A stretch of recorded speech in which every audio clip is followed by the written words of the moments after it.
কে বলেছে মায়ের পায়ের নিচে জান্নাত? এই কে বলেছে মায়ের পায়ের নিচে জান্নাত? আরে মা তো পুরোটাই জান্নাত।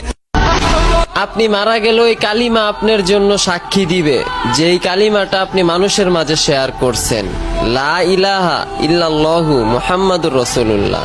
তো ভাই, এটা কি আরো 3 জন মানুষের কাছে শেয়ার দিয়ে পাঠানো যাবে না? যেই জিনিসটা আপনি মারা গেলে আপনার জন্য সাক্ষী দিবে, কবরে আপনার লাঠি হয়ে আপনার পাশে দাঁড়াবে।